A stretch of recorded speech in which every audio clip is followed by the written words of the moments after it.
تو ظاہر ہے کہ وہ ہدایت کے راستے کو اختیار نہیں کریں گے، بھٹکتے رہیں گے، اور آخر کار انا اعتدنا للکافرین سلاسل و اغلالا وسعیرا، آخر کار ان کا مقام یہ ہوگا کہ انا اعتدنا، وہاں ہم جا کے ان کو جھونک دیں گے جو ہم نے پہلے سے تیار کر رکھا ہے۔ ان کافروں کے لیے سلاسلہ، زنجیروں میں جکڑ دیے جائیں گے، وہ اغلالا، گلوں میں توق ہوں گے،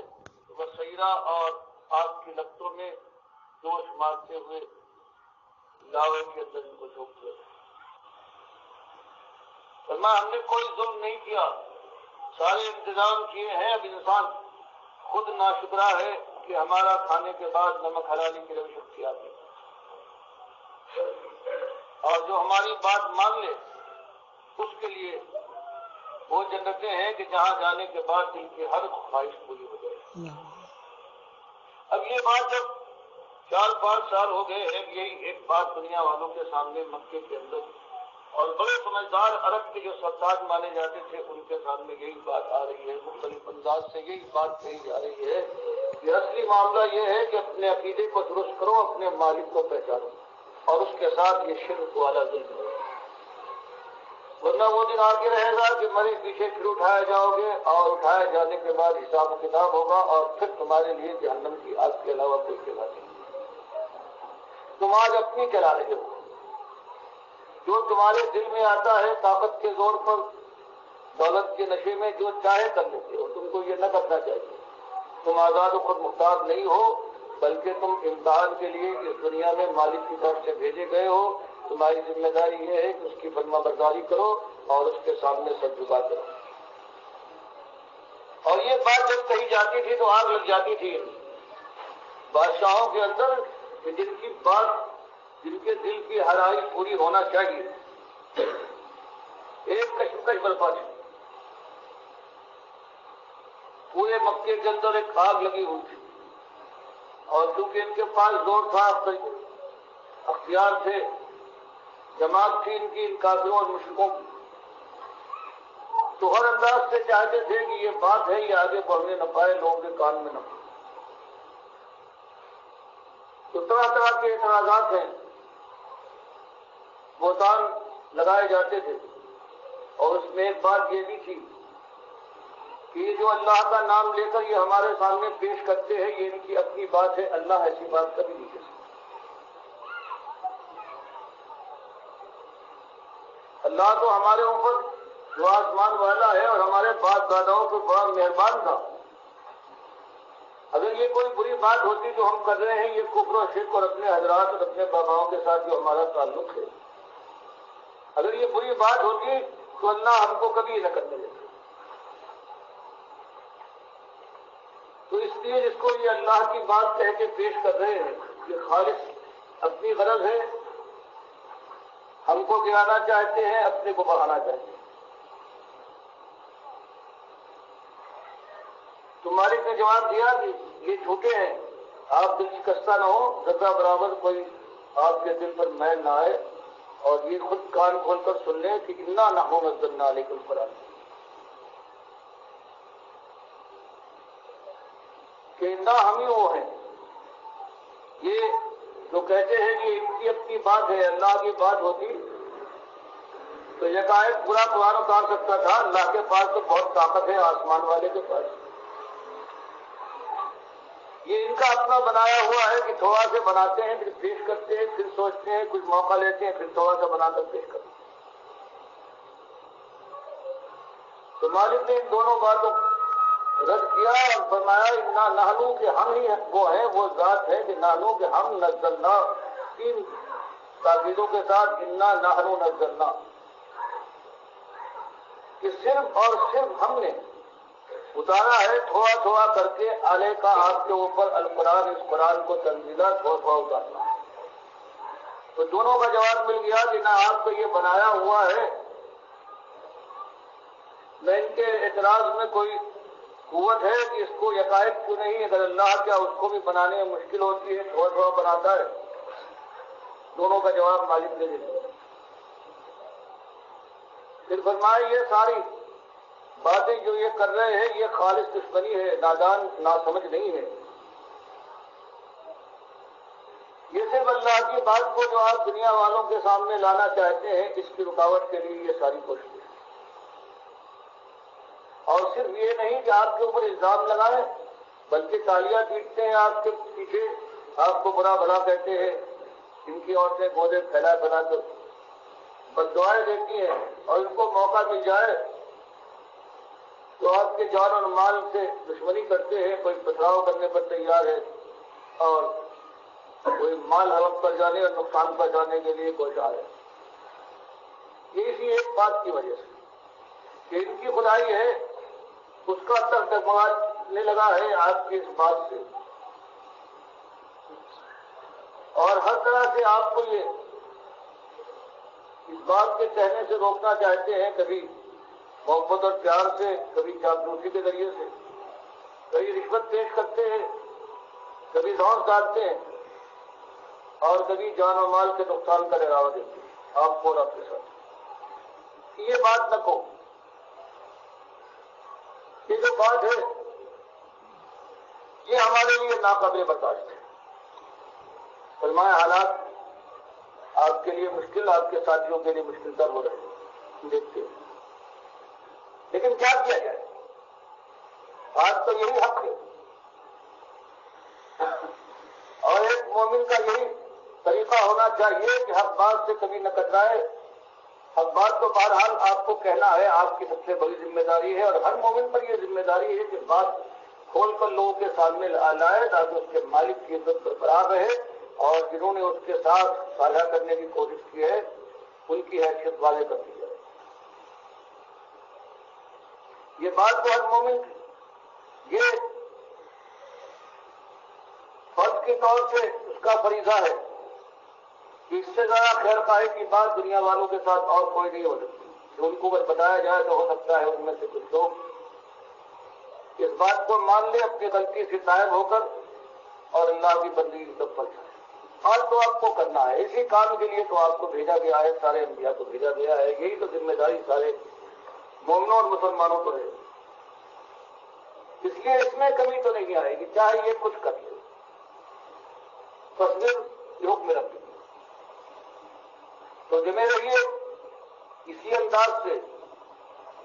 یہ آج کا کوئی اپنا خود خیال یا نکالا ہوا طریقہ نہیں ہے، یہ آپ کے پروردگار نے حکم رکھے، یہ آپ کے پروردگار نے آپ کو دیا ہے، آپ کے رب نے، کہ بات کھول کر دنیا والوں کے سامنے لانا ہے، چاہے کچھ ہو جائے۔ راستہ سخت ہے، مقابلہ انتہائی دشوار، لیکن جمنا ہے، بغیر جمے ہوئے اللہ کے یہاں کوئی قیمت نہ اٹھے۔ اللہ سارا کیا کرایا بات کرتا ہے، تصویر سب کے ساتھ کسی راستے پر قدم ڈالے رکھیے، کیونکہ لحکم ربک، یہ آپ کے رب کو، اور جس انداز سے یہ لوگ آپ کو نقصان پہنچائیں، ہر طرح سے تکلیفیں دیں، گھیرے، رشوت پیش کرے، چاپلوسی کرے، حساب پیش کرے، کیا یہ توحید کی یہ اصلی بات ان کے سامنے نہ لائیے، شرک رد نہ کیجیے، ولا تطیع، اور ہرگز نہ مانیے گا منہم، ان میں سے جو بھی آپ کو مختلف انداز سے راستے سے ہٹانا چاہے، آثمن، کوئی ایک گناہگار ہے، شرابی، زانی، بدکار، خائن ہے، سود خور ہے، وہ چاہتا ہے اتنی آپ باتیں بیان فرما رہے ہیں جہاں توحید کے ساتھ اور مکارم اخلاق اور اخلاق کی خوبیاں بیان کر رہے ہیں، جس سے اس کے اوپر ضبط پڑ سکے، یہ بات آپ نہ پیش کریں۔ اور اسی طرح سے وہ کفورا کافر کہتا ہے عقیدے کی بات نہ چھیڑیں، گناہگار کہتا ہے اس کو فضول کی بات نہ کیجیے، سب آپ سے ہم سے بن سکتی ہے، آپ اپنے ہیں، ہم گلے لگا لیں گے۔ اور یہی کافر کہتا ہے عقیدے کے بات کو قریب نہ لائیے، پھر آپ اپنے ہیں اور ہم آپ ہیں۔ لیکن حکم دیا جا رہا ہے کہ کچھ بھی ہو جائے، نہ اس فاسق و فاجر عاصم کی بات ماننا ہے، اور نہ اس کافر کی، چاہے یہ زور و قوت کا مالک ہو اور ڈراوا و دھمکاوا دے رہا ہو کہ ہم سمجھ لیں گے، ہم اس بات کو برداشت نہیں کر سکتے، لیکن برداشت کرے یا نہ کرے، بات تو یہی کرے۔ اور یہ مقام بڑا مشکل کام ہے، یہ مقام بھی مشکل ہے، کام بڑا شریک ہے۔ اس راستے میں آگے بڑھنا آسان بات نہیں ہے۔ تو ایک تو صبر آپ کو کرنا ہے، جماعت کے ساتھ کچھ ہو جائے، اور دوسری بات کہ اللہ کی یاد سے وابستہ رہیے، چمکے رہیے، وذکر، اور یاد رکھیے اسم ربک، اپنے رب کے نام کو، اپنے مالک کو ہر وقت اپنی نگاہوں کے سامنے رکھیے، اس کو یاد کیجیے، ربکا جب آپ کا رب ہے، کوئی غیر نہیں، بکرتوں کا اصیل ہو، سب کو بھی اور شام۔ فرمایا ہر وقت بس یہ ہونا چاہیے کہ آپ کا واسطہ اپنے مالک سے ہونا چاہیے، اس سے دعائیں ہیں، اس کے کلام کی تلاوت ہے، اس کے سامنے کھڑے ہو کر سجدے اور رکوع منا جاتے ہیں۔ یہ انداز اگر اختیار کریں گے آپ، صبر کے ساتھ جمے رہیے، اور یہ طاقت آپ کو صبر کی اور جماؤ کی جو ملے گی وہ تو دل کی توانائی اور قوت اور عقیدے کی مضبوطی کے ساتھ، اور دوسری بات جو اس کو مدد دے گی وہ یہ ہے کہ اپنے مالک کو ہر وقت یاد رکھیے، نمازوں کی پابندی، اور جو پروردگار نے فرما دیا ہے اس انداز سے اپنے مالک کو یاد رکھنے کی کوشش کیجیے، تب صحیح اس راستے پر چل سکتے ہیں۔ اور یہ گویا ہر ایک کے لیے یہ ہدایت کا یہ راستہ ہے کہ اللہ کے دین کی دعوت ہمیشہ ایسی رہی ہے، جب یہ پیش کی گئی ہے تو دنیا نے اس کا مقابلہ کیا ہے اس سے غضب کے ساتھ، اور چونکہ دنیا کے پاس عام طور سے طاقت اور قوت کے انبار ہوتے ہیں، اس لیے انہوں نے ان داعیوں کو، اس آواز کو اٹھانے والوں کو ہر طرح سے گھیرے میں لیا ہے اور پریشان کرنے کی کوشش کی ہے۔ تو مالک فرماتا ہے یہ تو ہمیشہ ہوا ہے، آپ کے ساتھ بھی ہو رہا ہے، ہمیشہ ہوتا رہے گا۔ تو اس شدت کے عالم کے اندر صرف دو چیزیں ہیں جو انسان کا ساتھ دیں گی، ایک عقیدے کی پختگی، دل کا جماؤ کہ یہی بات حق ہے، اور مالک کا یہ فرمان ہے کچھ ہو جائے میں اسی پر قائم رہوں گا، چاہے میرے جسم جان کے ٹکڑے پر ڈالے جائے یا میرے سر کو میری گردن سے الگ کر دیا جائے، بہرحال سب نہ جھکاؤں گا کسی غیر کے سامنے۔ اور اس کے بعد دوسری چیز یہ ہے کہ اللہ کو اپنے مالک کو ہر وقت یاد رکھے، اور اس کے ساتھ سجدے اور رکوع کے ذریعے سے اپنی بندگی کا اظہار کرے۔ میں صبح شام سے مراد لگاتار ہمیشہ ہر وقت، نماز کا وقت ہو نماز میں، ورنہ یوں دل کے اندر، اسی لیے ساری دعائیں بتائی گئی ہے کہ صبح اٹھنے کے وقت یہ دعا پڑھو، حاجت کے لیے جاؤ تو یہ، باہر نکلو تو یہ، ہاتھ دھونے لگو وضو کرنے کے لیے تو یہ دعا، وضو کر چکو تو یہ، کھانے سے پہلے، کھانے کے بعد، کرنے سے ہر چیز اللہ کو ہر وقت یاد رکھو۔ ایک تو نماز بڑی یاد کی چیز ہے، دوسرے ہر وقت کی دعائیں۔ اس طرح سے بتایا گیا ہے کہ یہ مشکل کام آسان تمہاری اپنی قوت سے نہیں ہوگا، بڑے چیزار، بڑے دیالے، بڑے دمامت ہوگے، لیکن اگر تم نے یہ کام نہ کیا، یہ چیزیں اختیار نہ کی، تو اس راہ میں چند قدم بھی جانے کے بعد تم آگے بڑھنے کی ہمت نہ پاؤ گے، اندر کا مسئلہ نہ ہو۔ یہ تو صبح شام کی بات ہوئی، وَمِنَ اللَّيْلِ، اور رات کا ایک حصہ فَاسْجُدْ ہو، تو مالک کے سامنے سجدہ کرو، تو سبح ہو اور اس کی تسبیح اور پاکی بیان کرو، لیلاً طویلا، رات کا طویل حصہ، تہجد اور رات کو اٹھنے کا معاملہ تھا،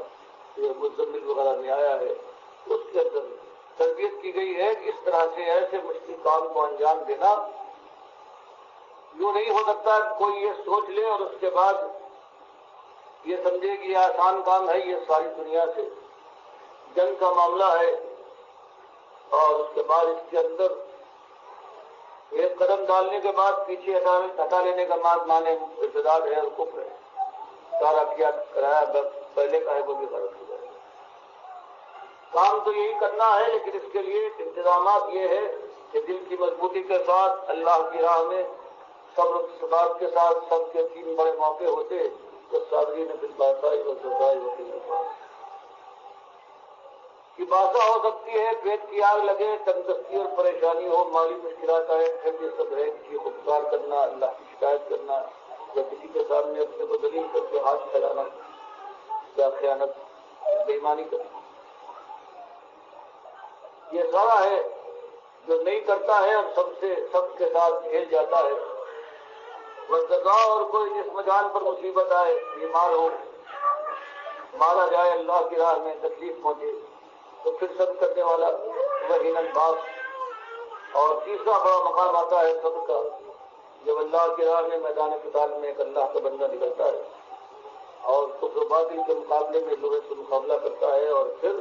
جان دے دیتا ہے، شہادت وہ آواز دیتا ہے اس کی شہادتوں کو، اور موت کی آنکھوں میں آگے ڈال کر مسکرانے کی ہمت رکھتا ہے، پیچھے نہیں۔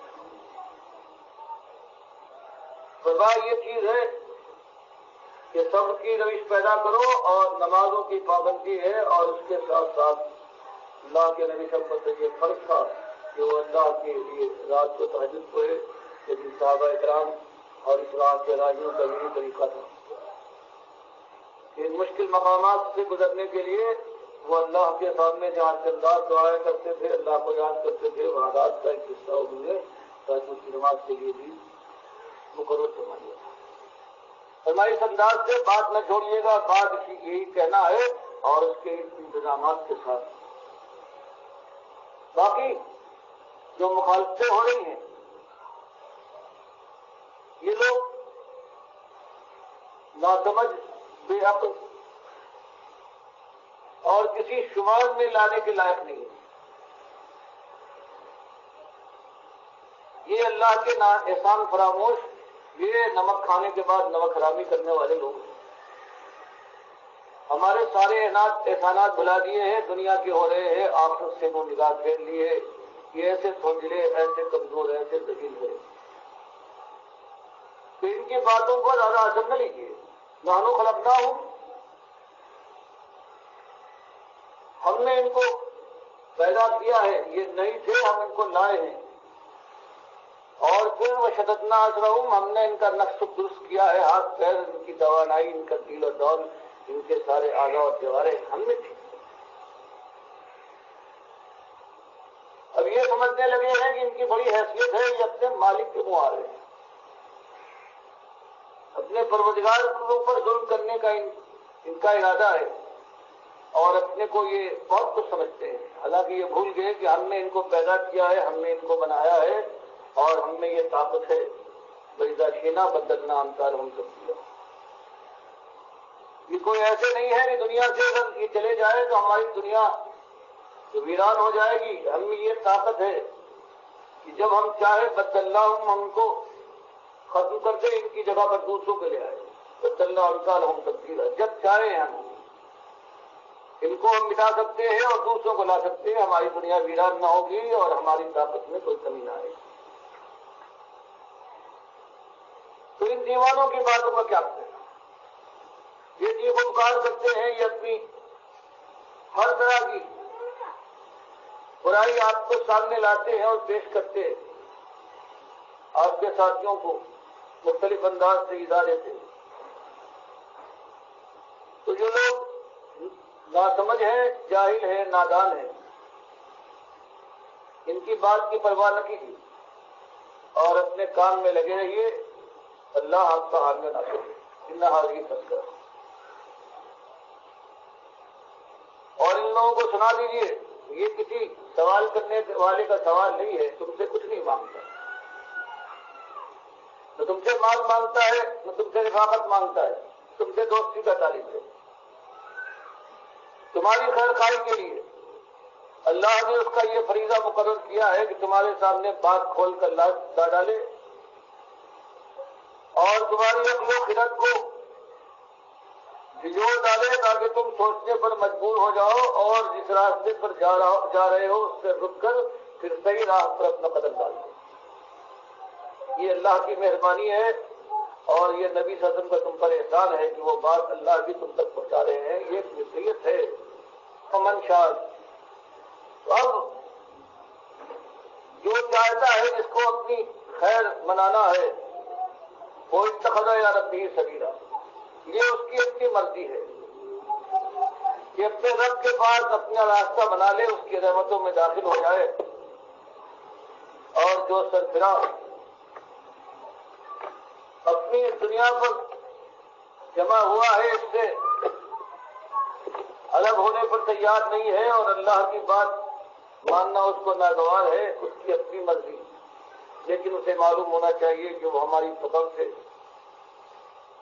اور ہمارے وبال سے وہ بچنا چاہے تو وہ نہیں بچ سکتا، اور وہ دن دور نہیں ہے، موت تو اس کی آنکھوں کے سامنے موجود ہے، اور اس کے بعد موت کے بعد وہ دن بھی آئے گا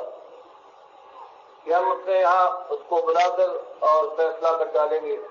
اور ناشکری کے اس انجام تک پہنچائیں گے کہ وہ چیز ہو۔ اس طرح سے نرم انداز میں پروردگار نے پوری بات کہہ دی، لوگوں کو یہ دعوت کا مضمون ہے اور سارا قرآن دعوت کے لیے آیا ہے۔ اللہ کے نبی صلی اللہ علیہ وسلم کسی کو دنیا والوں کے سامنے لاتے تھے اور ان کو بھولی بات یاد دلاتے تھے۔ کتنی شہید روحیں تھی جنہوں نے بہت ہی جلد بات کو سمجھ لیا اور اللہ کے نبی صلی اللہ علیہ وسلم کے ساتھ آ گئے۔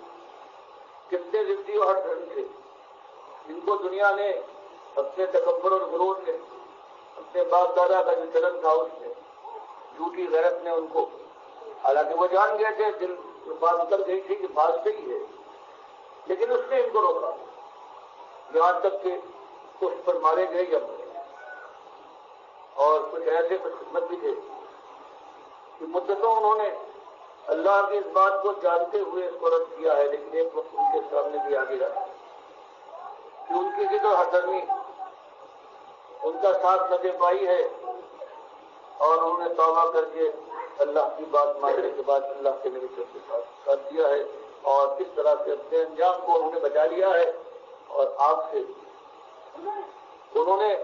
اپنا بچاؤ کر لیا ہے۔ اللہ تعالیٰ ہمیں بھی اس بات کی توفیق دے جب اللہ کی بات کو جیسے کہ قرآن میں ہے اور جیسے اس کے نبی صلی اللہ علیہ وسلم کی تشریح فرمائی ہے وہ ہم اپنے دل میں اتار لیں اور ہماری زندگی میں وہ فرق آ جائے جو ایک مومن کی زندگی میں ایمان کے صحیح آ جانے کے بعد آنا چاہیے۔ اسی لیے سارے معاملات ہیں، سخت وقت آیا ہے اللہ کے نبی صلی اللہ علیہ وسلم پر،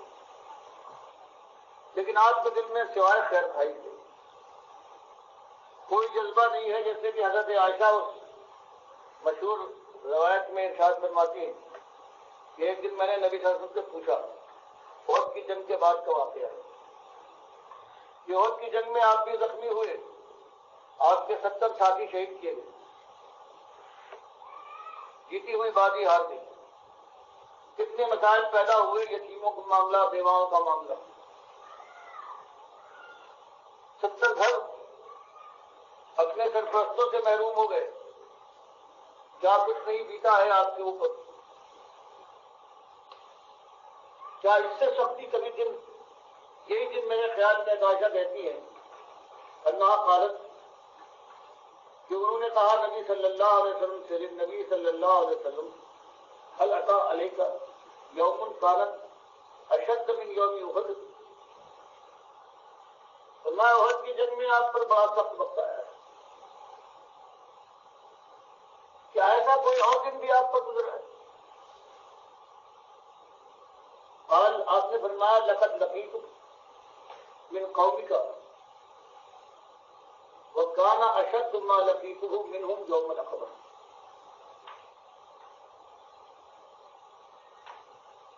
جیسا نے فرمایا کہ ہاں تمہاری قوم نے ایسا کیا ہے، ایسی شدت اختیار کی ہے جس سے زیادہ شدید دن مجھ پر آیا ہے، وكان اشد ما لقيته منهم يوم العقبہ، اور وہ تو ایسے بہت سے دن آئے ہیں لیکن ان میں سب اور شدید تر جو ہے وہ یوم عقبہ ہے۔ آیت کے اندر یوم عقبہ کے نام سے مشہور ہے کہ الستو نفسی الزمی ابدیہ لیل بن عبد کلائی، جب میں نے ابدیہ لیل عبد کلال کے بیٹے کے سامنے دین کو پیش کیا، اپنی جان کو پیش کیا کہ یہ میں اللہ کا نبی ہوں، یہ دعوت دیتا ہوں، تم یہاں کے سردار ہو، میرا ساتھ دو۔ ہر طرح سے میں نے اس کو سمجھایا، فلم مجیب تھی الا ما عرفت تو، لیکن جو میں نے اس سے چاہا تھا، ارادہ کیا تھا کہ اس بات کو وہ مان لے، میں کچھ ماننے سے انکار کیا۔ اور اس کے بعد آج چھوڑ گئے کہ اس کے بعد مجھ پر کو پیٹی ہے، اس ظالم نے لوگوں کو بھار دیا ہے، گندوں کو، اوباش لڑکوں کو، اور انہوں نے اس طرح سے مجھے پریشان کیا ہے، ایسی ایذائیں دی ہیں کہ جب میں وہاں سے سمجھنے کے بعد کچھ دم مجھ میں آیا ہے، فن طلب تو وہاں سے واپس لوٹا ہوں، وانا محموم علی وجہی، اور میرا چہرہ تھا بہت ہی اداس تھا۔ فلم مستفق اللہ وانا کہ قرن صارف، مزید مکے کی طرف آ رہا ہوں، وہاں طائف سے کہ قرن صارف جو مکے اور مدینے کی، مکے اور طائف کے درمیان مقام ہے، میں اسی طرح سے چلا جا رہا تھا، اپنے اصلی ہوش میں نہیں تھا۔ جب قرن صارف کے پاس پہنچا ہوں تب صحیح معنوں میں مجھے پورا ہوش آیا ہے، ایسا پریشان کیا تھا ان لوگوں نے۔ اور اس وقت فرفات و راسی، میں نے اپنے سر کو اونچا کیا، وَإِذَا أَنَا بِصَحَابَةٍ قَدْ رَدَّتْنِي، میں دیکھتا کیا ہوں کہ ایک بادل نے مجھ کو میرے اوپر سایہ کیا ہے، بادل چھا گیا ہے میرے سر کو۔ نظر تو میں نے غور سے دیکھا اس بادل میں فَإِذَا فِيهَا جبریل علیہ السلام بنادانی، تو اس میں میں دیکھا کہ جبریل علیہ السلام ہے، بنادانی، انہوں نے مجھے آواز دی، فقال، اور کہا کہ ان اللہ تعالی، کہ حقیقت یہ ہے کہ پروردگار عالم نے قد سمع قول قومک لک وما ردوا علیہ، جو آدمی توحید کی دعوت دین کی طرف ان کو بلایا ہے، تو مالک بالکل مالک نے سن لیا ہے قول قومک لک، جو آپ کی اس دعوت کے جواب میں آپ کی قوم نے آپ کو جواب دیا ہے، وما ردوا علیہ، اور جو اس کو رد کیا ہے کس سختی کے ساتھ، کیسی آپ کو ایذائیں اور کیسی تکلیفیں دی ہیں، اللہ نے سب کچھ کیا۔ وقت بعض الیک ملک الجبال، اور میرے ساتھ یہ فرشتہ دوسرا جو آپ دیکھ رہے ہیں، یہ ان پہاڑوں پر اس کی ڈیوٹی ہے جو طائف اور مکے کے پہاڑ ہیں، اللہ نے اس کو میرے ساتھ بھیجا ہے، یسامرہ بما شئت فیہ، تاکہ آپ جو چاہیں ان مکے اور طائف کے لوگوں کے متعلق وہ اس کو حکم دے دے، وہ کر گزرے گا۔ فرمایا اس کے بعد فنادانی ملک الجبال فسلم علیہ ثم قال، پھر وہ جو فرشتہ آیا تھا ان پہاڑوں کے اوپر جس کی ڈیوٹی ہے، اس نے مجھے آواز دی، اب اس پر سلام کہا، اور پھر عرض کیا یا محمد، یہ محمد ابن اللہ، قد سمع قول قومک لک، یا اللہ تعالیٰ نے آپ کی قوم نے جو آپ کے ساتھ سلوک کیا ہے، جو آپ کی دعوت کا جواب دیا ہے، مالک نے سب سن لیا۔ وانا ملک الجبال، اور میں ان پہاڑوں کا فرشتہ ہوں، میری ڈیوٹی یہاں پر ہے۔ وقت بعثنی ربی الیک، اور میرے مالک نے آپ کی طرف مجھے بھیجا ہے، لتامرنی بما امرک، لتامرنی بامرک، تاکہ آپ جو مجھے حکم دیں، ان بستیوں کے ساتھ ان پہاڑوں کو الٹ کر جس طرح آپ فرمائیں، حکم دے دیا گیا ہے کہ میں آپ کی بات کی فرما برداری کر کے اور آپ کی بات مانوں، خماشے۔ تو آپ بتائیے کہ آپ کیا چاہتے ہیں، ان شیتا ادبخت علیہ بخش بھائی، اگر آپ یہ چاہتے ہیں کہ ان کو بالکل مٹا دیا جائے تو میں بالکل تیار ہوں ان دونوں پہاڑوں کو جو ان کو گھیرے ہوئے ہیں دونوں بستیوں کو ان کو لے کر بستی والوں کو رکھ دوں گا. فقال النبی صلی اللہ علیہ وسلم اللہ کے نبی صلی اللہ علیہ وسلم نے ارشاد فرمایا بل ارجو کہ نہیں میں یہ نہیں بل ارجو بلکہ مجھے یہ امید ہے کہ یہ آج نہ مانے میری بات یخرج اللہ من اصلابہم من یعبد اللہ وحدہ لا یشرک بہ شیئا. میں ان کی نسل کو اور ان کے ذات کو بھی برباد کرنا نہیں چاہتا کہ اگر آج یہ نہیں مانتے میری اس توحید کی بات کو تو کل ایسا ہو سکتا ہے. مجھے یہ امید ہے کہ جو اللہ کہ اللہ نکالے گا من اصلابہم ان کی پیٹھوں سے ان کی اولادوں کو اور وہ اولادیں ان کی طرح کی نہ ہوں گی من یعبد اللہ وحدہ. وہ لوگ آ جائیں گے جن کے دنیا میں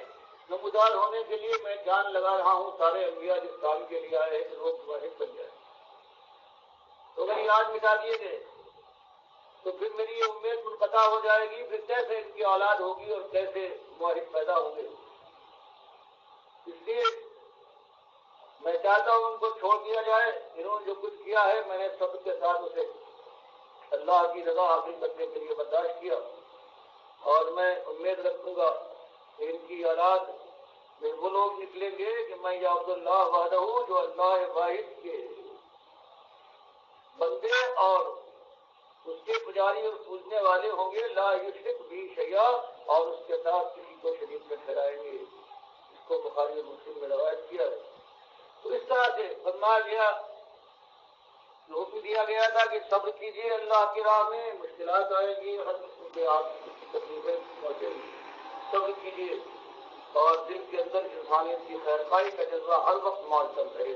کہ اللہ کے بندے ہیں یہ توحید کو مان لیں اور شرک سے پیدا کریں. تو اس طرح سے یہ دعوت ہے اور اللہ سے ہماری دعا ہے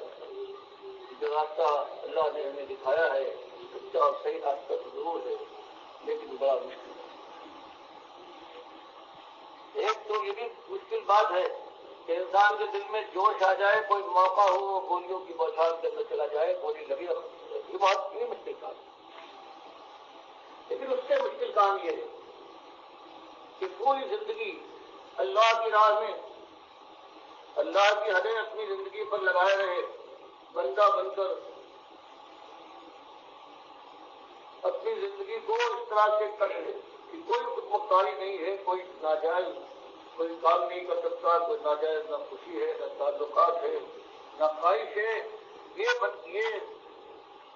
ایمان لانا اور آخری وقت تک ایمان پر جمے رہنا اور جو اس کے متعلق جو حساب ہے ان کو پورا کرنا یہ مشکل چیز ہے. اللہ جب یہ توفیق دی ہے تو اس سے یہی امید ہے کہ انشاءاللہ جواب یہ تھا فرمائے گا اور ہمارا آپ کا خاتمہ ہوگا وہ خالص ایمان پر جو اللہ نے مقرر فرمایا ہے. اور اس طرح سے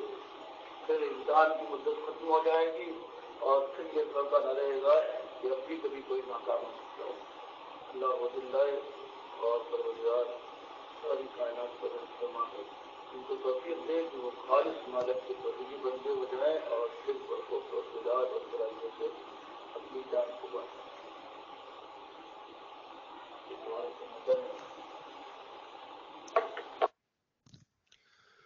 میرے پیارے بھائیوں یہ آپ نے تقریر سنی ہے ڈاکٹر مسعود الدین عثمانی رحمۃ اللہ علیہ کی کس قدر ایمان کے اندر اور اخلاص کے اندر ہمدردی کے جذبے کے اندر ڈوبی یہ تقریر ہے. کیسا پیغام ہے قرآن و حدیث کو کس طرح کھول کے بیان کیا ہے کہ یہ خیر خواہی کا معاملہ ہے. اور نچوڑ یہ ہے کہ ایسے موقع کے اوپر بھی جب لو لوہان تھے تو کہہ رہے ہیں کہ مجھے امید ہے اللہ تعالیٰ ان کی نسلوں سے ایسے لوگ پیدا کرے گا جو ایک اللہ کی عبادت کریں گے اور اس کے ساتھ کسی کو شریک نہیں ٹھہرائیں گے. یہ اصل مسئلہ ہے, یہ روح ہے اس پوری دعوت کی اور پوری اس کائنات کی کہ اللہ اکیلا ہے اور اس کے ساتھ کوئی شریک نہیں ہے. تو اللہ کے بندو اس انداز سے یہ دعوت اٹھی تھی اس دور کے اندر، توحید کی دعوت، رد شرک کی دعوت، اور پھر شرک پھیلانے والے طاغوتوں کی نشاندہی اور دعوت اللہ کا ایک انداز شروع ہو گیا تھا جو کسی اور جماعت کے اندر، کسی گروہ کے اندر نہیں تھا۔ بازاروں میں کھڑے ہو کر آنکھیں پکارے لوگوں کو